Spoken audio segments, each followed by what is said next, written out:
Update: wife used my past and secrets against me.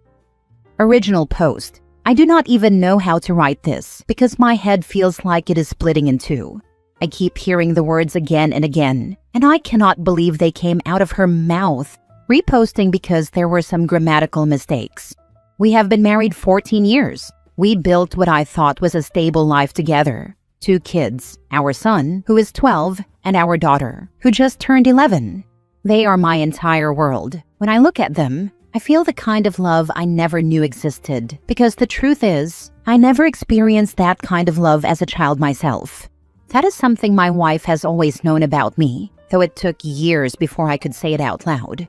When we first got married, she noticed how I never talked about my parents. She noticed I avoided talking about childhood. She would tell me her stories, warm holiday memories, her parents decorating the house, sibling arguments that turned funny later. I would just nod and smile. She told me she wanted to understand me better, to really know me. Over the years, she kept pressing, until one day she begged me to open up. So I did. 7 years ago, I finally told her everything. I told her I was never meant to be here. I was the 4th child after 3 siblings, a failed contraception baby. An accident, that is the word my parents used. They reminded me constantly that they did not want me. It was not subtle. It was not hidden. It was spoken outright. I told her about the amusement park when I was 9, the day they tried to get rid of me.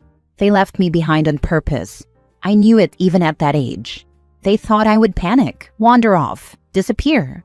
What they did not expect was that I had already memorized the road home. Hours later, they acted like it had been a mistake, like they lost me in the crowd. But I knew what it was. I knew what they had intended. I told her about the night my father wrapped his hands around my throat and squeezed until the world went dark at the edges. I could not breathe. My head felt like it would explode. To this day, I do not know why he let go. Maybe my mother walked in. Maybe something inside him pulled back at the last second. Whatever it was, I lived. Barely, but I lived. I told her about the food, how some nights everyone else ate and I sat there watching. Not because we were poor, we had enough, but because I was excluded. If they bought something good, they shared it among themselves, never with me. I remember sitting at that table as a child, stomach empty, watching them laugh while I pretended not to exist. I told her how they never missed a chance to remind me I was an accident. My parents said it, my siblings picked it up. It became the running joke. That I should not exist, that I was the mistake they could not erase. I told her how once they admitted they had planned to abort me but never went through with it. They said it with no hesitation, as if it were a casual piece of trivia, not a dagger to my chest. And I told her about the winter night when my father locked me outside as punishment for something I did not even do. I was maybe 10. It was freezing. I stood out there shivering, crying, my teeth rattling. I honestly thought I would not make it through the night. A neighbor eventually saw me and banged on the door until my mother opened it. That neighbor probably saved me. These are the things I poured out to my wife. It was not easy. I remember shaking as I said them. I remember how exposed I felt, like I had ripped open scars I had carefully hidden for years. She hugged me after. She told me she was glad I trusted her. She promised she would never throw those things back at me. Last night, she broke that promise. We argued. It was stupid. It started with our son's homework. She said I was too soft on him, that I let things slide. I said she was too harsh. It escalated. We were both defensive. One of those arguments where you forget the point and just keep trying to win. And then she said it. She looked straight at me and said, maybe my father should have finished what he started that night, that I don't even deserve to have a family, let alone children. That maybe it would have been better if I had not survived. That I was never wanted anyway, and I was the one who told her so. I froze. I actually thought for a second that I misheard her. But she said it again, calmly, as if she believed she was simply pointing out a truth. I cannot describe what it did to me. I have had cruel things said to me before in my life. I have been insulted, mocked, belittled. I know how to brush words off. But this was different. This was the one person I let into the deepest part of me. She took my pain and turned it into a weapon. I just stood there in silence. I did not even yell back. I could not. It felt like something shattered inside me. The rest of the night I barely spoke. She acted normal, like nothing had happened. I went to the spare bedroom and stayed there. I lay awake the entire night hearing her words over and over, blending with my parents' voices from years ago. Their cruel jokes, their reminders that I was unwanted, all coming back with her voice layered on top. I thought about the rage I carried as a teenager, how I used to wish my mother would die painfully. I thought those feelings were buried deep, but last night she dug them up and threw them right back at me. I cannot move past it. This morning she was cheerful, as if none of it had happened, but I could barely look at her. All I could think was that something inside me had broken. I do not know if it can ever be repaired. Now I am sitting here thinking about divorce, or at least separation. I do not even know how to start. I do not know what lawyer to call. I do not know how to explain to the kids why their parents are breaking apart. Part of me wonders if I am overreacting, if this is just a fight gone too far. But I know myself. I know I am not overreacting, because I cannot imagine ever forgetting what she said. Usually I move on from almost anything. I swallow pain, bury it, keep going. But this is not something I can just swallow. This is different. She went to the deepest wound I have and drove the knife in. I need to say this clearly. I need validation. I need someone to tell me I am not crazy for feeling this broken. I need condolences because I feel like I am spiraling, replaying her words in my head. I thought my past was behind me. I thought I had buried it and moved on. Last night showed me I was wrong. It is not buried, it is alive, and it can be used against me by the very person I trusted most. And I do not know how I could ever forgive that. Now for the top comments before reading the update. First, I'm so incredibly sorry that you were abused by your parents as a child. What you endured growing up is absolutely awful, and my heart breaks for you. It seems odd to me that you described the fight as little, yet she went to such a drastic place as a weapon against you. If she can go that hard over a fairly common point of contention with raising kids, imagine what she'd pull out for something bigger. I know Reddit seems to jump to leave or divorce pretty quickly, but I think leaving would be something to seriously think about. If it were me, I don't know that I'd ever be able to get past it. That was lower than a low blow. My goodness, the hurt she hurled at you. I'm so sorry. Sending you a hug from afar and wishing you find peace in your decision and are able to heal again. Thank you.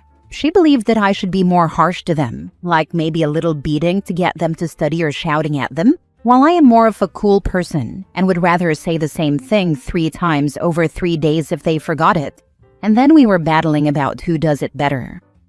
You shouldn't divorce her. Words matter. It's over. I guess so, thinking of starting with separation so that the children adjust, a few weeks. Then of course I am asking some people for advice regarding lawyers. I opened up to an ex about SA. She used it against me in a fight. I don't open up anymore. Sorry you had what happened to you happen to you. I will try to in a few weeks. Hope you are doing better in life. Now for the update. I waited until Tuesday. She went through the weekend and Monday like nothing had happened. A little colder than usual, quick with her answers, acting irritated like I was the one who had caused all of this. No apology, not even a hint. It felt like I was carrying something heavy while she just moved around it. By Tuesday afternoon, I couldn't hold it anymore. I asked her to sit down with me. The house was quiet. I told her I needed to talk about what she said during the fight because this wasn't something we could just shrug off. I reminded her that the fight had started because I refused to hit our son while teaching. I told her I don't believe in beating kids, to make them learn, and that she had pushed for it. That's where the argument began, and somehow it slid into something so much uglier. I asked her why she used what I told her in confidence against me. I reminded her that she had asked me to open up years ago and promised she would keep it safe. I asked her why she hugged me back then, if this was where it would end up. At first she was stiff. She said she didn't know what else she was supposed to do at the time. She told me she just tried to act normal, to be supportive, because she didn't know how to handle what I told her. She said she hadn't realized how heavy it all was until later. Her voice was even, like she was just explaining facts. I told her the promise mattered. I said it wasn't about a slip in anger. It was that she reached for the exact things I handed her in trust and turned them against me. I asked her again why. That's when she admitted it. She told me she lost some respect for me after I opened up. I asked what that meant. She said it wasn't one detail, it was the whole picture. She said she had always seen me as solid, someone who could carry weight without bending, the person she leaned on. But after I shared everything, she couldn't stop seeing the breaks under the surface. She said parts of my story made me look fragile to her. Some of the darker pieces, the way those years sat inside me, gave her an uneasy feeling she couldn't shake. Seeing me tear up and feel so nervous and like a wreck made her look very differently at me. She actually used the word ick. She said sometimes when she remembered those things, it got in the way of how she looked at me. I asked if that meant she thought less of me for surviving. She said it wasn't about surviving, it was about how it changed what she expected from me. She admitted she had built an image of me that didn't include those kinds of wounds, and once she knew, she couldn't put that image back. I asked her why she hugged me then, why she told me she wanted to know me fully. She said she didn't know what else to do in the moment. She didn't want to punish me for telling the truth. She said holding me and saying it was okay felt like the only decent response at the time, even though inside she had already started to see me differently. I let that sit, then asked the harder thing. She said she couldn't control herself in that moment, and she reached for what she knew would hurt me most. She said she regretted it and that it would never happen again. What makes this worse is that I've been to therapy. I've done the work. I wasn't unloading on her because I couldn't carry it myself. The only reason she even heard those parts of me was because she demanded it. She insisted I open up, insisted she wanted the whole picture. She told me she wanted to know me fully. And I believed her. I trusted her enough to hand over things I never planned on saying out loud. That's why this betrayal feels so much heavier. It wasn't me blurting out things I couldn't control. It was me handing her pieces of myself because she begged for them, swore she'd hold them safe. And then she took those same pieces and cut me with them. It feels like giving someone your heartbeat because they said they wanted to hold it close, and then watching them drive a knife straight through it. After she said all of that, I just sat there for a while. It was like I'd finally gotten the truth behind everything, but it didn't settle in cleanly. I wasn't shocked anymore, more resigned. I also thought about how it might sound from the outside, like maybe I had dumped too much on her back then. But the truth is, I never sat her down and unloaded everything at once. I gave her my story the way she asked for it, bit by bit, only in response to her questions. If she wanted to know something, I told her. I didn't add anything extra, didn't volunteer random details. And even then, she probably only heard a quarter of what I actually carry. Why was she so intent on me being open and emotionally vulnerable then? I told her I didn't think I could just go back to how things were. I said I felt like the foundation was cracked in a way I couldn't ignore. I told her maybe the only way forward was to separate amicably, quietly, before things got any worse. I said I didn't think I could keep looking at her the same way, not after knowing she could turn something so personal into a weapon. That's when her whole tone shifted. The firmness she had when she explained herself dropped, and she sounded almost panicked. She asked me not to say that, said she didn't want a divorce. She told me she still loved me, that whatever she had done in anger wasn't bigger than the life we had built. She couldn't imagine splitting the kids between us, couldn't imagine them growing up in 2 houses. She told me leaving would scar them more than anything we had been through. I told her love isn't supposed to look like tearing each other apart with the sharpest words we can find. She said she knew that and promised again that it wouldn't happen anymore. She said she had already admitted it was wrong, and she meant it when she said she'd never go there again. She kept circling back to the same point, that we had kids, that they needed us together, that whatever issues we had to fix them without breaking the family apart. She didn't cry, but there was a kind of desperation in her voice, almost like she was afraid I was already out the door and she was trying to pull me back any way she could. She didn't apologize again for what she'd said, not directly, but she kept stressing that it would never happen again, that I shouldn't throw everything away over one mistake. Right now, I haven't made a final decision. I keep going back and forth in my head. Part of me feels like the damage is too deep and I'd be lying to myself if I pretended I could ever really see her the same way again.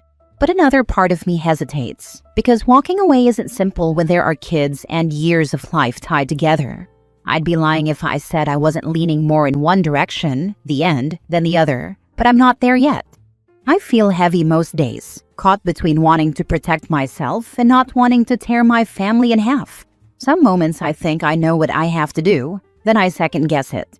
It's draining, but at least writing this down and hearing different perspectives has made me feel less alone in it. Thank you to everyone who's taken the time to read, comment, or even send me a message directly. It means more than I can put into words. I couldn't respond to every single individual, but I have gone through all of the comments, maybe even twice. Thank you, strangers. She wants you to focus on her and the kids more than yourself, and the hurt that she caused you. This should tell you more than anything else.